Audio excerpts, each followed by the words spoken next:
Ouch. What questions? Oh, yeah. What happened? Okay, so test corrections, when you upload it, you have to have your Scantron uploaded too. Because if you upload your test corrections without your Scantron, I can't tell what you got. Okay, so do not forget to upload the Scantron too. Okay? Did you just take a picture of it? Yeah, take a picture. All right, so when we're talking about distance, quiet. When we're talking about distance and the inverse square law,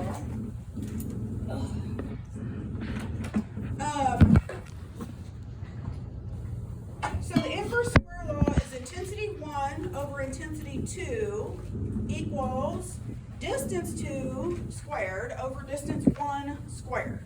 All right. Who has the inverse? Who has your book open? It's like 89, 78, somewhere around there, 80.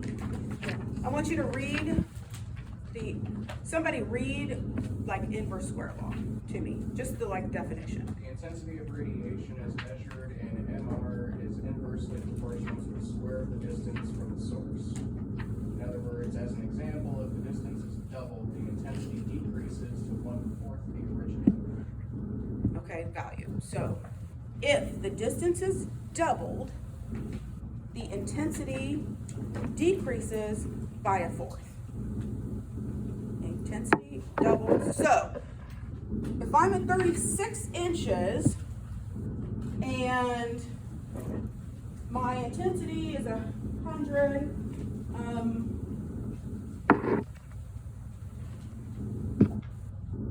milligray.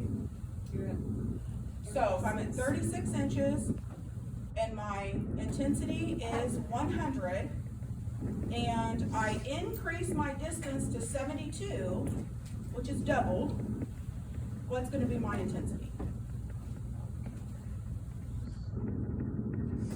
So if I double my distance from 36 to 72, and my intensity was 100 at 36, and now I've doubled it to 72, my intensity is going to be 25. It's a quarter. So double the distance, quarter the intensity. Okay? I'm going to be looking at Emily for her face. I have people that I could look at or on the program if you're confused. Okay, so that's all the inverse square law is. All right, so what if I've got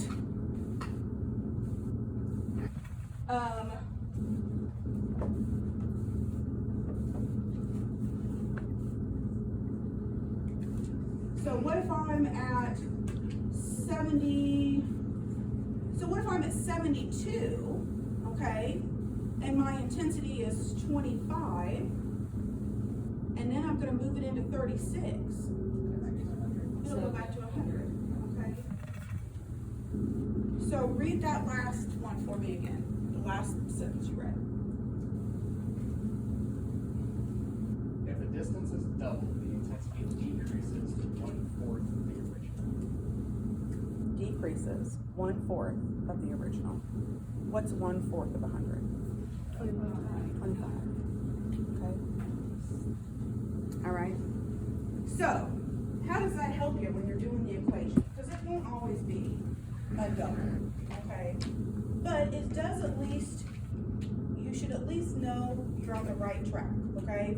So if the equation is asking, like you're going from, I don't know, 40-inch distance to 72, well, we know that our intensity is going to decrease, right? So if we have a multiple choice question, we can at least get rid of the ones where the intensity is higher and look at the ones where the intensity is lower the observed. Okay? So we're going to do some equations. We'll do some equations, okay?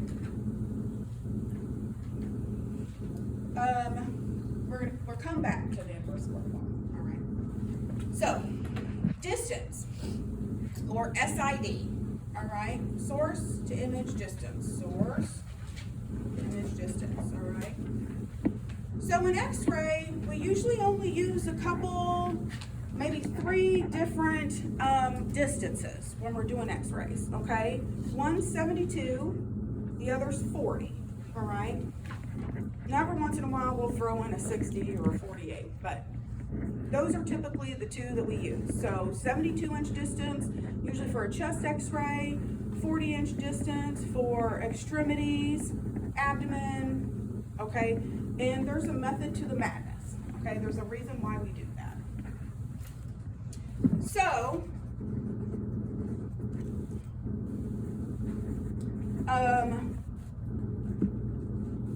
there's also a formula for distance, okay? Because kind of what we talked about earlier, sometimes we want the same intensity if we're increasing and decreasing our distance, and we got to figure out how to do that, okay? And that's what this formula is, all right? Mass 1 over mass 2, distance 1 squared over distance 2 squared, all right?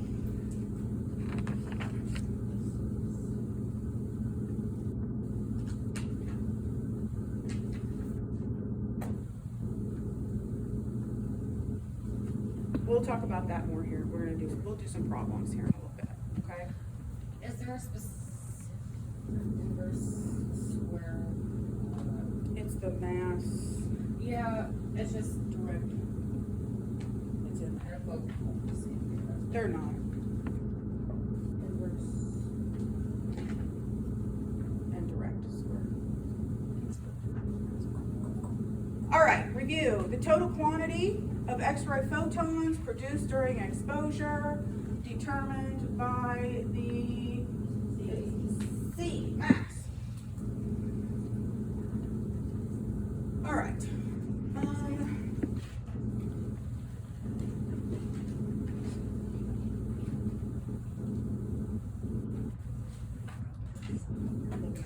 Sorry. All right, we're gonna go back here. We're gonna do something.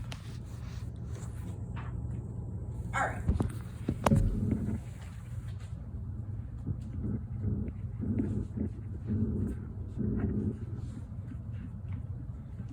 feel like there's a slide for this, but I can't find it, so.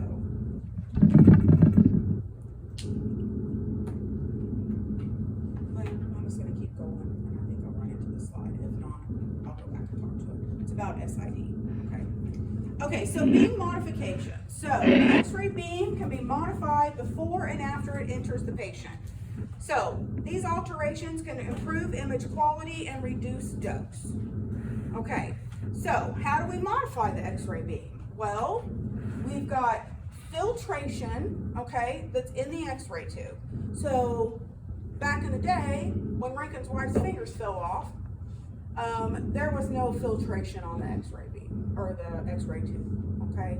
So she got the bad X-rays, the good X-rays, and all the X-rays, okay? So there's also some beam limitation, and that just means collimation. So what does it mean to collimate?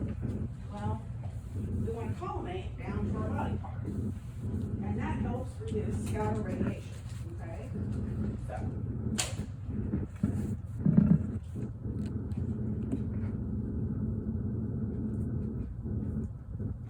Okay, can everybody see that?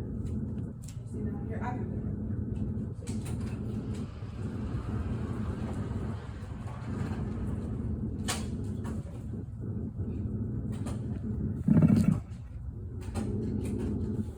All right, so there's my collimation. All right, so you notice that the collimation is so wide that it's even outside the image receptor. Okay. So my image receptor, if I were using the 14x17, so that big image receptor right there would fit here. Okay, and see how my collimation is way outside there? I can collimate. You want to collimate down. All right, and that reduces scatter. Dose to the patient and okay, so that's what that means, just collimation. So, scatter. We talked about this a minute before. So this is just the interaction of X-rays with any matter produces scatter radiation, okay?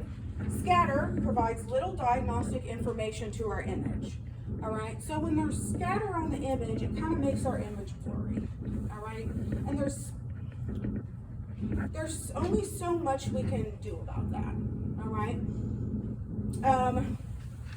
So this kind of hurts our image quality, okay, if we have too much scatter on there.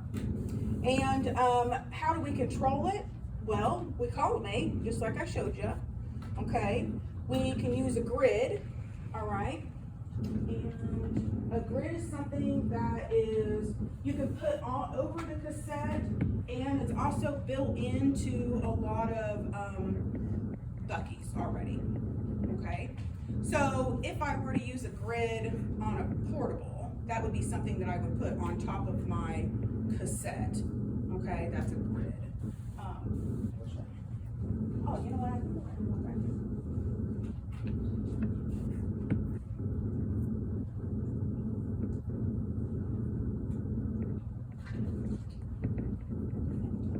Oh. So this is a grid. Okay, so we put it over our cassette, and then that cleans up our scatter radiation. Okay, so we use grids on thicker body parts. All right.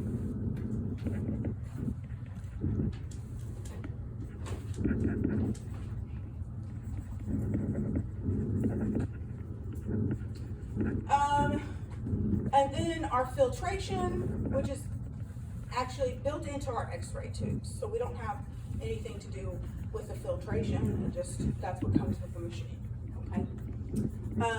And that all helps control scatter.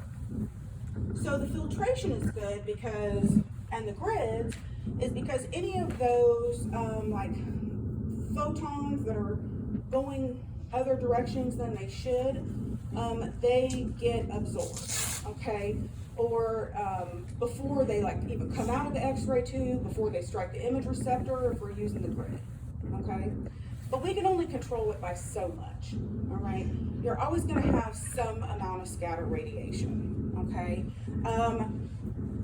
We could get rid of a lot of the scatter radiation by using a high KVP. Because remember, KVP is quality, okay? But we would be giving our patients way more radiation than we need to. So it's okay to have some scatter on our image, all right, to help reduce patient dose, all right?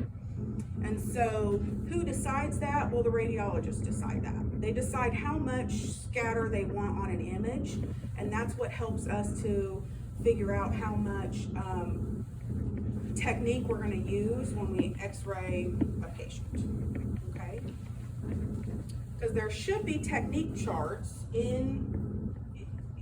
by the x-ray machines when you're taking x-rays, okay? But most of the time it's kind of a memorization thing. You just got to figure it out, okay? So as a student, I can't tell you, like, use 120 kVp at 3.5 on a medium chest x-ray. I can't tell you what to use because every x-ray machine is a little different, and every hospital's x-ray machines are different, and room to room they can be a little different, okay? But you have to know like what, like the average, you know, which would be like 100 at 3.2, all right? And then you need to know how to adjust that from there, all right? And you learn that by watching the text that you start to hang around with, okay, at the clinical sites. So you want to automatically start like chest x-ray, like write that down, okay? And we have assignments for you to make you do it. I have a quick question about like reducing the patient radiation dose. So say for instance there's like an inpatient in a hospital and they are like continuously getting all these different scans because, you know, like they're really sick or something. Does that account for like how much, like, no, like if they're continuously like you just do it like you would do it their first time, because you want to make sure that you're keeping the dose as low as possible and getting a good diagnostic image every time. It doesn't matter if they've had 5 chest x-ray, or they have a chest x-ray every morning. So like if somebody's Okay. intubated, lots of times we go and do x-rays on them every morning to make sure that the ET tube is still in the right place. Okay? You just have to use your best judgment.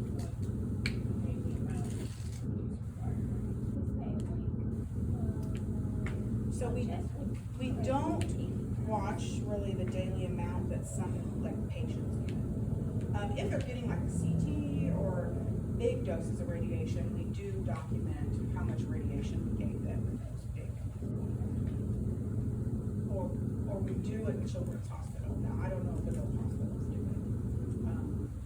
I think so, but Ms. Nicole, is it true, like, one x-ray, depending on, is equal to like 8 hours in the sun? I heard that somewhere. a chest X-ray would be like a day in the sun. Yeah, like if you're laying out on the beach or whatever. Yeah. Like a CT would be like 3 years in the sun. Okay. So, but does the benefit outweigh the risk? Right. Yeah. Yeah. Okay. And It does. so the adjustments to all that stuff is like the sunscreen. Sorry, that was long. Not the same type of radiation. Sunscreen doesn't have any. Yeah. Not the same thing. That's UV. Is what you're I was talking just about. trying to be funny, sorry. All right. So grids, what I just talked about, all right, they reduce the amount of scatter reaching the image receptor. So all the bad photons that are trying to reach that won't go through the grid, stay in the grid, all right? And then that makes our image prettier because we don't have a bunch of scatter on there. So again, you would only use a grid on thick body parts. So abdomens, hips, spines, anything that is thick that you're going through. So like hands, extremities, elbows, forearms, no grid. Legs be considered? Depends on how thick the leg is. Well, I was gonna say, I have thick legs, so. Yeah, so if it measures over, I believe it's 13 centimeters, they say use a grid, Oh, okay? What about the head? that's good to know. Yes, Is it red? yes, Okay. okay? You don't need to know that yet, but I'm just giving you an idea of why we would use one, okay?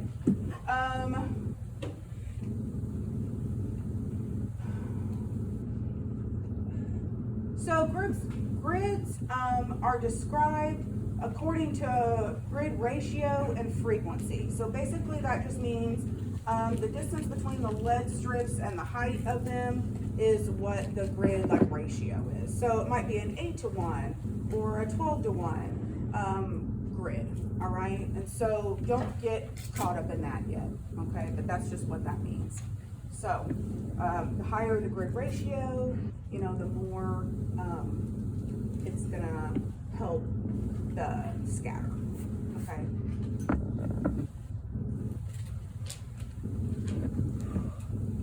All right, more about grids.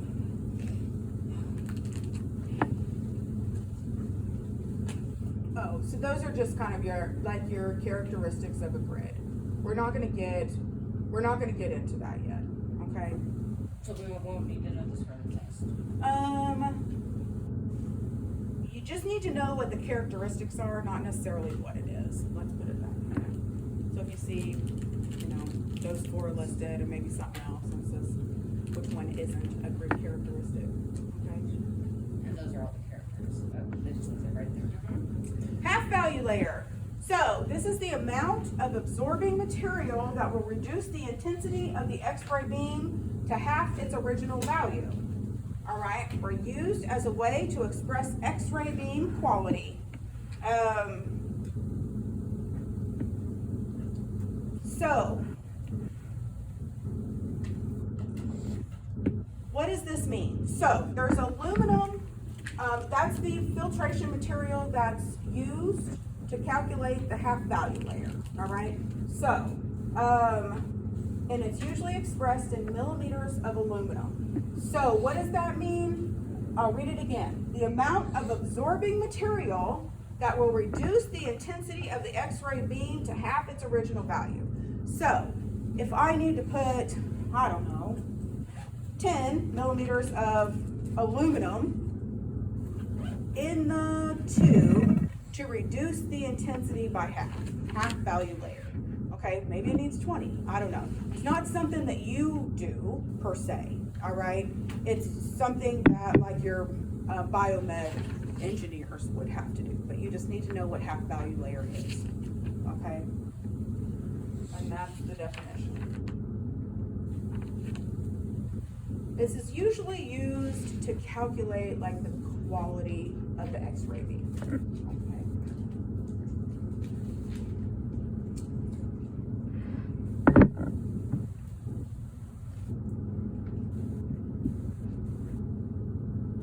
Talk about that.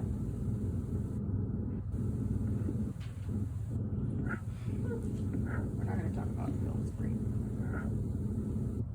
We're gonna talk about that. Huh? Yeah, we did that. Not. I was like, I'm losing my mind over here.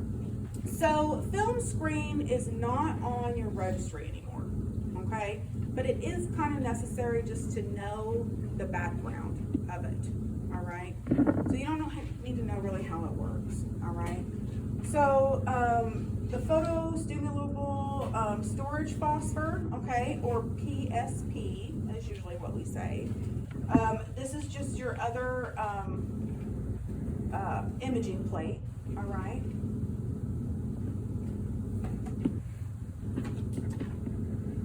And then when I was talking about the processor that you put your PSP plate in, this is what it looks like. I think I got my slides out of order just a little bit.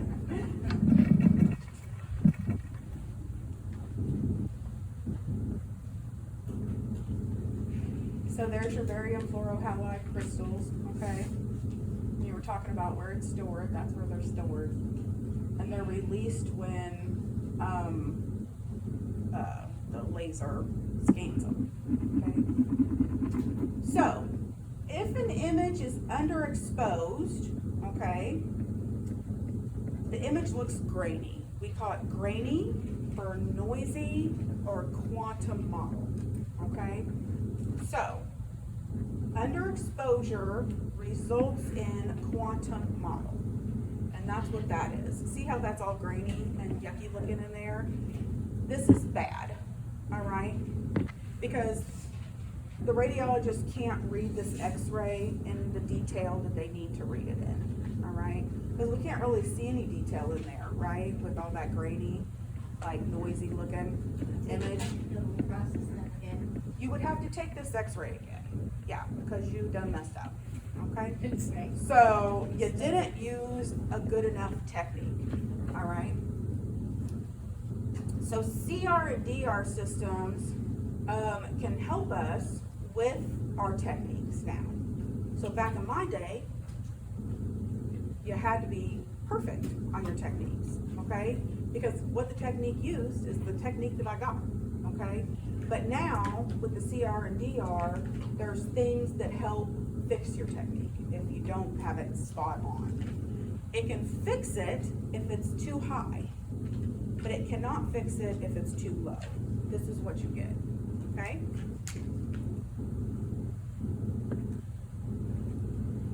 All right.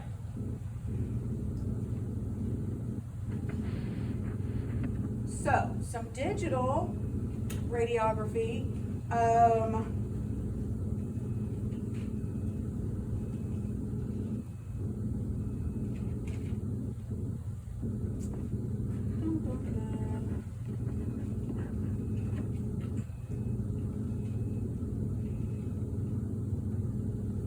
Trying to think what else I want to say. So we already kind of talked about the digital, that there's direct and indirect digital image receptors, okay? The indirect detector uses this amorphous silicon, and your direct uses amorphous selenium, okay? And the way you can tell the difference between the two is indirect and silicon. I, okay? Selenium is E, okay? So that's how I remember it. Indirect, silicon, I's, okay? The direct is selenium, S-E-L-E. okay?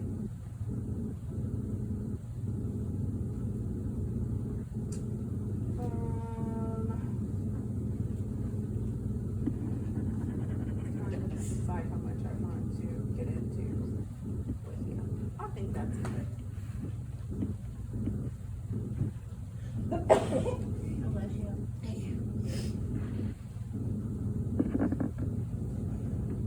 And remember when I said earlier that radiographic density, when we talk about density, we typically talk about density is film and now brightness is digital, okay?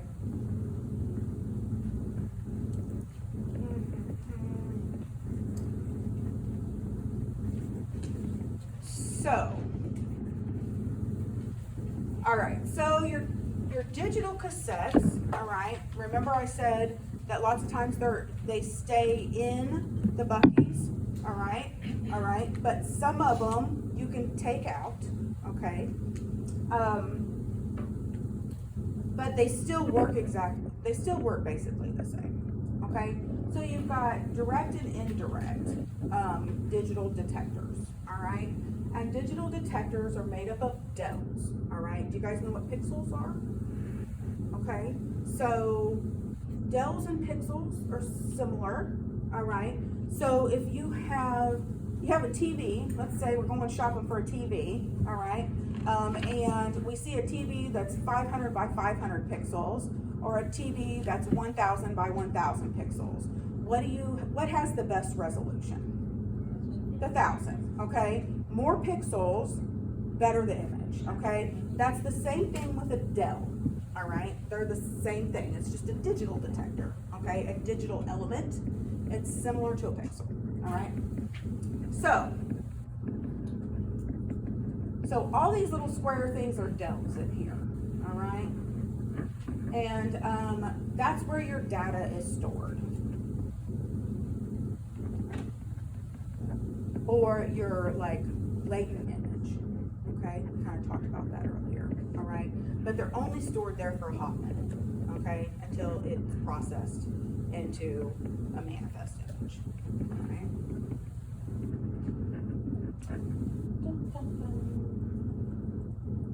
So this is kind of what, you don't have to know this, okay? You will have to know it, but I'm not gonna make you know it now. But this is kind of what your detector looks like, all right?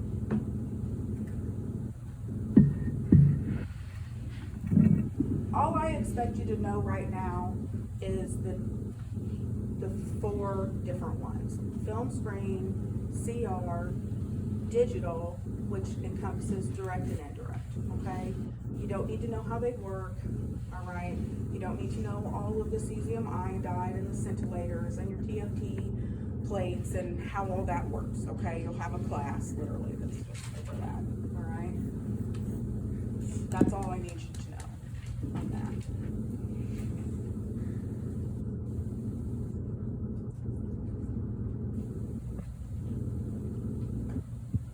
Because this will really scare you off.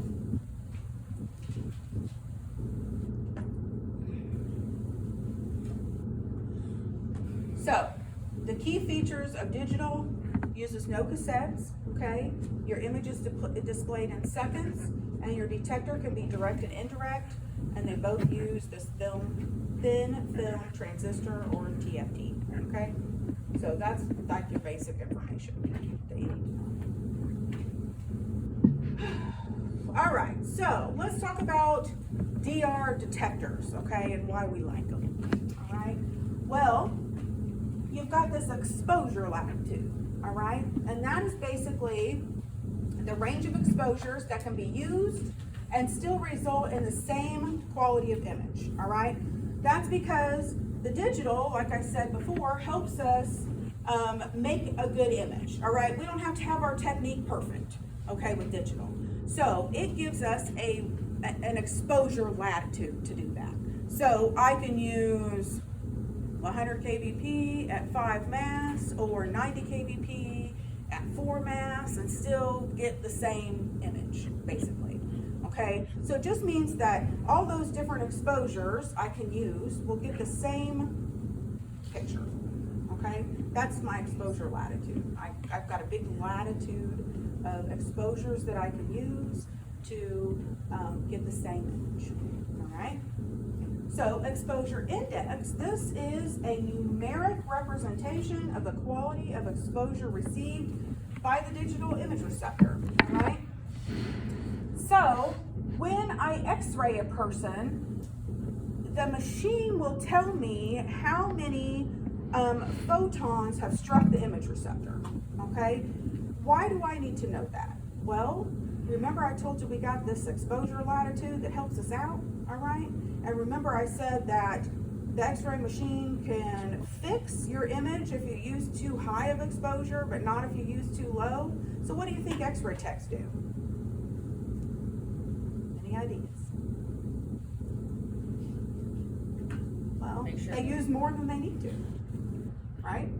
Because if I use more, my machine will fix it, and I don't probably have to repeat it because I didn't use enough, right?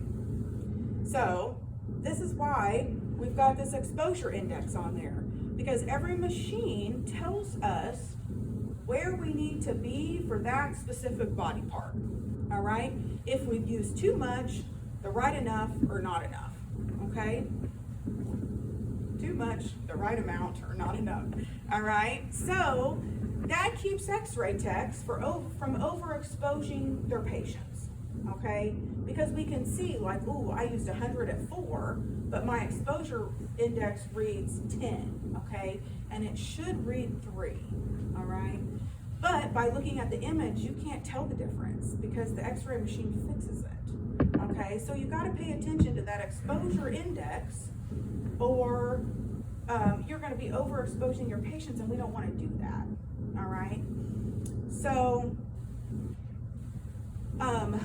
we're gonna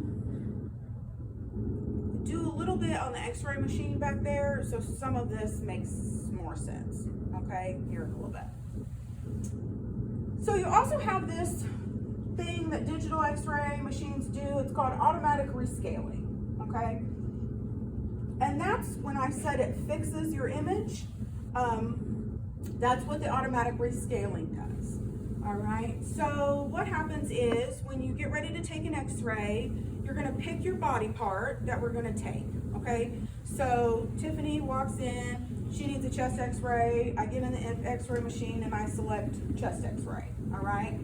So there's this thing called a histogram that tells the machine that this is what that x-ray is supposed to look like for a chest x-ray, okay? So, and it only knows that because I select the body part that I'm getting ready to x-ray. So once I take that x-ray, if my x-ray doesn't match the histogram exactly because of the technique that I used, then the machine automatically rescales that image to what it should look like for a chest x-ray, okay? And that is, it all kind of falls into that exposure latitude, okay? So that's what helps us to not have to be spot on with all of our techniques, okay? And this is a great tool, okay? It's amazing, because then we don't have as many repeats as we did back in my day, because like I said, I had to use the exact technique to get my image, okay? To look like it's supposed to. And if I didn't, I had to repeat it, okay? But the digital machines fix that for us. So then the patients are supposed to get less radiation because of that, okay? But as x-ray techs, we have to be very careful not to overexpose our patients because the x-ray machine fixes it, okay? Does this also apply to mobile x-ray? If it's digital. So like our fancy schmancy x-ray portable back there, yes. But if it's not digital, then it works a little bit more like old school. Okay.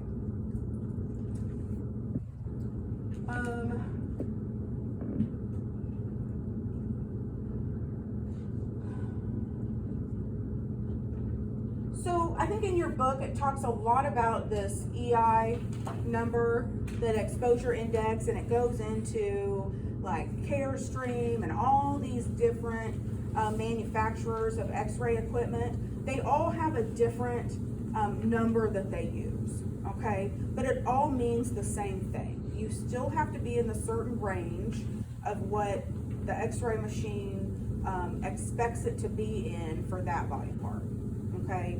So don't get caught up in like Carestream doing this and Siemens doing that, and I mean, we don't care about that, all right? Just know that they're all a little different, okay?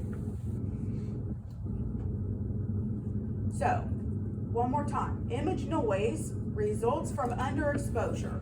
Again, the x-ray equipment cannot fix an image that is underexposed. I did not use enough technique, so the image receptor did not get enough exposure, okay?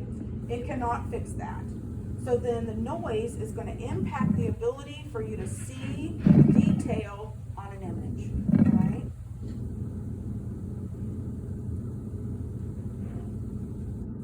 So radiographic contrast, that's just going to be the difference between light and dark on your image, okay? So if it's, do you think this is high contrast or low contrast? High, okay? There's a big difference between the dark and the light, right? High contrast. Lower contrast, all right? It's the light and dark and the gray is more the same, okay? So if it's low contrast, it's gonna have more gray in it. If it's high contrast, it's gonna be more black and white, okay? And this is important because there's certain x-rays that we need high contrast, and there's certain x-rays we need low contrast, okay? So, for example, like a chest and an abdomen, we're gonna need lower contrast, okay? For both of them? And the reason why is because there's lots of, the low contrast helps us distinguish between body parts inside, okay? And then the higher contrast, so that would be like a hand x-ray, okay? We're looking at bone. There's not a lot of soft tissue. There's no organs in there. We don't need to see all the different differentiation between organs and the other body parts, right? We're just looking at bone pretty much, okay? So that's why there's a difference. Well, you're gonna get into more of that later. But, so, geometric qualities. The geometric qualities is easier, okay? Because you can see it right now, okay? So, they contribute to your image quality by affecting resolution, size, and shape, all right? Resolution, so our detail of our image, our size, and our shape, okay? So, this is also known as recorded detail, sharpness detail, and definition, okay? You could say all of that. Recorded detail, resolution, high recorded detail, high resolution, it's all of this is kind of the same, okay? So you've got photographic qualities and geometric qualities. Those are your two main quality factors. So your image quality factors are going to be your image receptor exposure, so the technique that we used, okay? The contrast, we just talked about that. The lightness and the darkness of the image. Spatial resolution, that's going to be the detail that we see in the image. Remember that knee and it was noisy? That was low spatial resolution. Okay, we can't see much detail in that. And then distortion, all right? And so distortion is going to be like your magnification and your elongation of your image, okay? And sometimes we do that on purpose, and sometimes we don't, to get certain body parts on the image, okay? So, your spatial resolution, again, that's your recorded detail. It's considered a geometric property. It's described as the sharpness with which an object's structural edges are shown on an image, okay? How well can we see the object's edges? Is it blurry? Is it easily defined? That's resolution, okay? This can be, and this is affected by your image noise and your image contrast, okay? So remember when I said low contrast, and we could see the edges better on, like if I was doing an abdomen x-ray, then I could be able to outline maybe my stomach and the liver and different things like that, okay? But if it had high contrast, I'm not gonna be able to see that. So, spatial resolution, again, is controlled by lots of factors, all right? So, motion, all right? Is my patient shaking? That's gonna make my image blurry. It's just like when you take a regular x-ray, or I mean a regular picture with your phone, right? If your person's moving, then it's gonna be blurry, okay? Same thing with an x-ray. Object sharpness. So can we see the sharp edges around the object, okay? Focal spot size on the x-ray tube, you don't need to know really about that, but there's small and large focal spot size that we can decide what we're using on that tube over there, or on the console, okay? The small size, better detail. The large size, less detail, okay? Your source to image distance, we talked about that, right? The source of the x-ray to the image receptor, okay, SID, and then your OID, object to image distance. So, if I were taking an x-ray, I gotta have, my body part has to be on the image receptor. This is no OID, this is OID, okay? So we don't want this, we need this, okay? It's gotta be touching, or sometimes, as close as we can get, okay? OID, object to image distance, okay?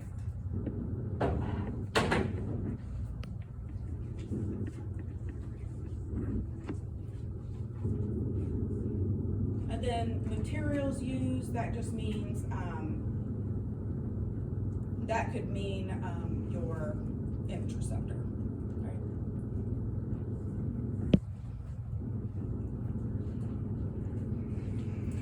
So motion distortion is going to be your most common cause of image unsharpness. I feel like that's probably a test question. And this can be caused by voluntary and involuntary patient motion. What's voluntary motion?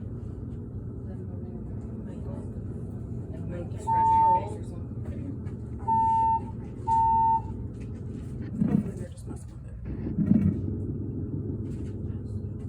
it. Okay, so voluntary motion, well, breathing is one.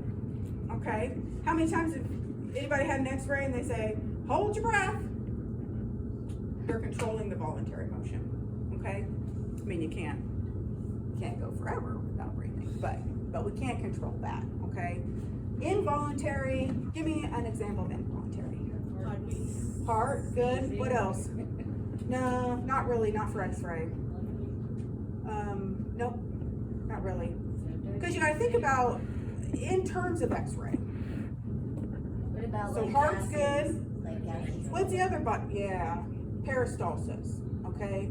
Peristalsis is when your bowels are moving, fluid, or food through your digestive system or whatever. We can't control that, okay?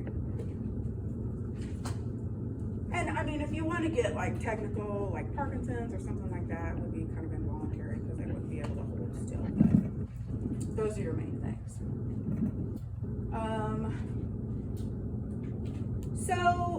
A loss in resolution, when you're talking about object unsharpness, is caused by an inherent shape of the patient's anatomical structures relative to the divergence of the x-ray beam, all right? So we can help this by using a focal spot size, OID and SID, okay? Sometimes we can't help some of the object unsharpness, okay? So when it says, what does that mean? Well, the x-ray beam diverges when it comes out and automatically causes some kind of object unsharpness sometimes, okay? So,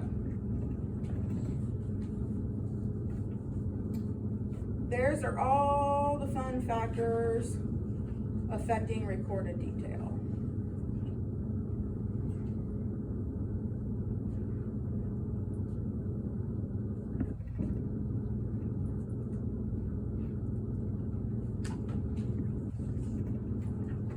Sorry, I'm just looking at something. I need to know if I need to do it. Oh, there we go. That's where I need to talk about it. Okay, so there they are. All right, so focal spot size again is, we can adjust it on the tube over here. On the console, all right, depending on what body part we're doing. Now, with all the fancy machines, like I said, you pick your body part you're doing and it automatically adjusts all that for you. Okay, but you gotta know, because sometimes if we take an x-ray and the machine isn't like taking our picture like we need to know what to adjust to fix our image, okay? So for example, if I were doing a lateral spine, the machine is automatically going to tell me that I need a large focal spot size for that. But I know, from being an x-ray tech a long time, that I can manipulate the machine to get a better image, all right? So I would change that to a small focal spot size so I can see better detail in my T-spine than what it would normally show up, okay? And so you have to know those little tips and tricks to understand how it works to adjust it sometimes like you need to. So those are kind of like on your basic camera, like the amount of, like, the opening size Basically. of the beam, Mhm. like where the beam. That kind of like lets the light in or Yeah, whatever. okay. Yeah, similar, yeah.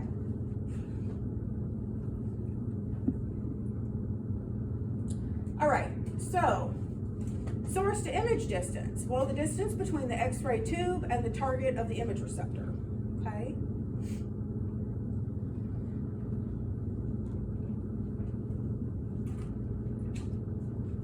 Distortion, well, that's any misrepresentation of the true size or shape of the patient's anatomy, as demonstrated on the radiographic image. So you can have size distortion